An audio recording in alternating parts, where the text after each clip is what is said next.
कोई मजाक नहीं कह रहे। 12 बजे रात को आते हैं शून्य निकाल डालने के लिए और अफसर ने मजाक बना के रख दिया है, जवाब नहीं देंगे। ये सवाल जनता का है।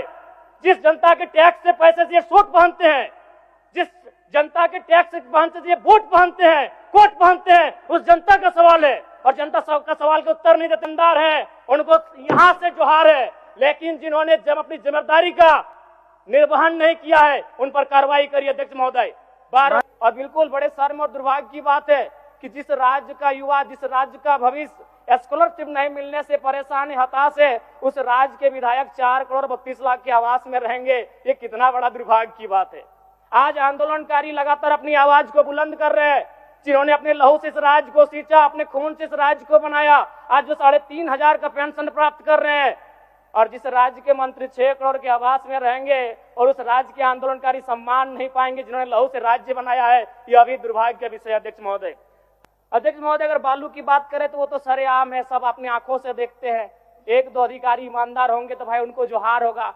बाकी अगर कोई भी बालू ट्रैक्टर, विशेषकर ट्रैक्टर से बालू की ढुलाई होती है तो हमें लगता है एक बालू गाड़ी 3-4 थाना क्षेत्रों से पार होता है और कोई थाना प्रभारी ऐसा नहीं है जिसका मंथली पर महीने का इनकम 3 लाख से 5 लाख रुपए केवल अवैध बालू से हो रहा है।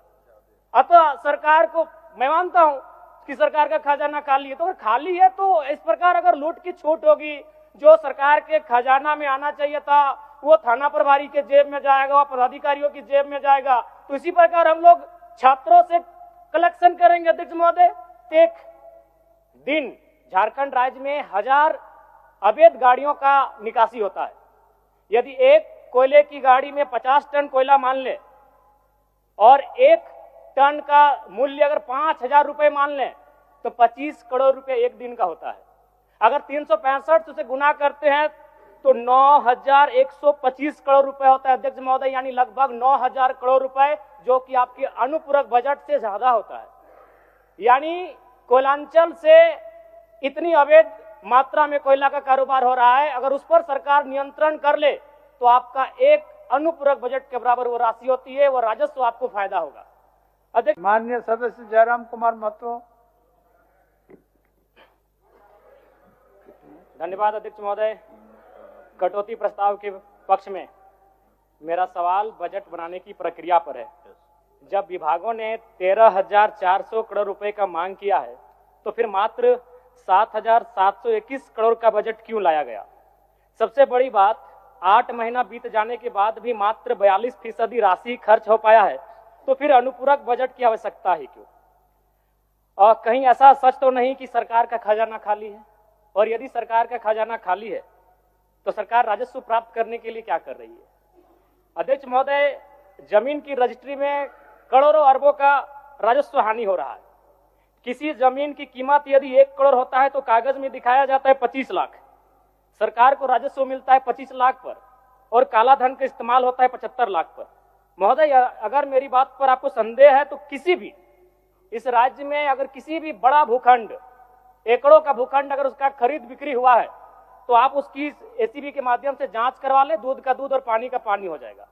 और चोरी साफ नजर आया है अध्यक्ष महोदय, कई आईएएस अधिकारी जेल की यात्रा कर चुके हैं। अध्यक्ष महोदय, मैं कोयलांचल से आता हूं और ईडी, जांच एजेंसी और तमाम न्यूज चैनल्स रिपोर्ट की मानी तो प्रत्येक दिन झारखंड राज्य में 1000 अवैध गाड़ियों का निकासी होता है। यदि एक कोयले की गाड़ी में 50 टन कोयला मान ले और 1 टन का मूल्य अगर 5,000 रुपए मान लें तो 25 करोड़ रुपए एक दिन का होता है। अगर 365 से गुना करते हैं तो 9,125 करोड़ रुपए होता है अध्यक्ष महोदय, यानी लगभग 9,000 करोड़ रुपए, जो कि आपके अनुपूरक बजट से ज्यादा होता है। यानी कोयलांचल से इतनी अवैध मात्रा में कोयला का कारोबार हो रहा है, अगर उस पर सरकार नियंत्रण कर ले तो आपका एक अनुपूरक बजट के बराबर वो राशि होती है, वो राजस्व आपको फायदा होगा। अध्यक्ष महोदय, अगर बालू की बात करें तो वो तो सरेआम है, सब अपनी आंखों से देखते हैं। 1-2 अधिकारी ईमानदार होंगे तो भाई उनको जोहार होगा।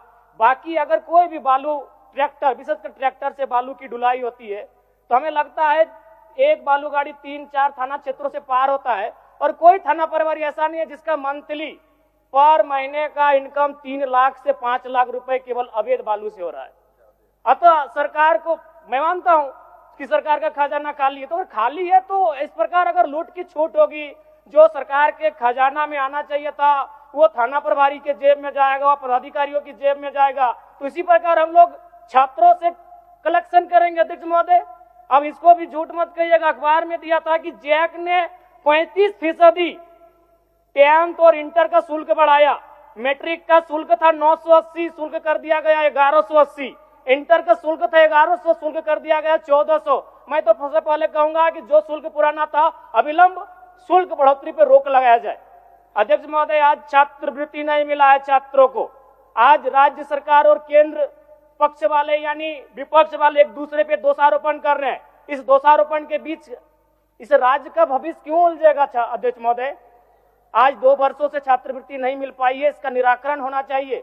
और बिल्कुल बड़े शर्म और दुर्भाग्य की बात है कि जिस राज्य का युवा, जिस राज्य का भविष्य स्कॉलरशिप नहीं मिलने से परेशान है, हताश है, उस राज्य के विधायक 4 करोड़ 32 लाख के आवास में रहेंगे। ये कितना बड़ा दुर्भाग्य की बात है।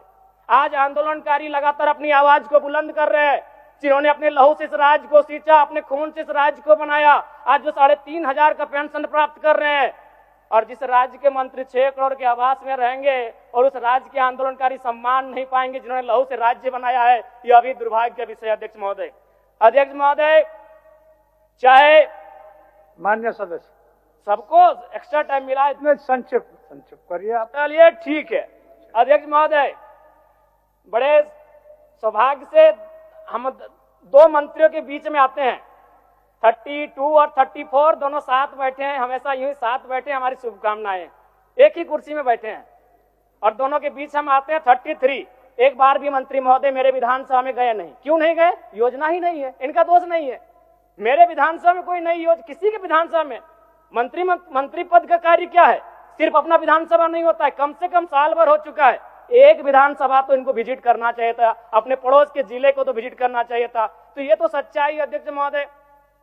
दूसरी बात, आलिम फाजिल की परीक्षा जैक द्वारा संचालित होती है, किंतु वर्तमान में सहायक आचार्य की नियुक्ति में प्रमाण पत्र की वैधता को खत्म कर दिया गया है। और सबसे महत्वपूर्ण बात अध्यक्ष महोदय, जैसा कि अखबार के माध्यम से हम सभी ने पढ़ा कि विभाग सवालों का उत्तर नहीं दे रहा है। अध्यक्ष महोदय, शून्यकाल में कल रात्रि 12 बजे नीरा मैडम और मंगल कालिंद्रा का झगड़ा हो गया।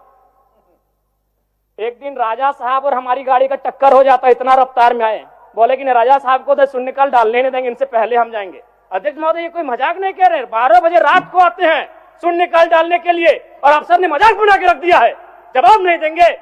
ये सवाल जनता का है, जिस जनता के टैक्स से पैसे से ये सूट पहनते हैं, जिस जनता के टैक्स से पहनते से ये बूट पहनते हैं, कोट पहनते हैं, उस जनता का सवाल है। और जनता का सवाल के उत्तर नहीं देते है, उनको यहां से जोहार है। लेकिन जिन्होंने जब अपनी जिम्मेदारी का निर्वहन नहीं किया है, उन पर कार्रवाई करिए अध्यक्ष महोदय। 12 बजे रात को हम लोग सवाल डालते हैं। चलिए मान्य सदस्य। अध्यक्ष महोदय, अंतिम में कंक्लूड कर रहे हैं, कंक्लूड कर रहे हैं। समीर कुमार महंती, चलिए आपका समय समाप्त। समीर कुमार महंती।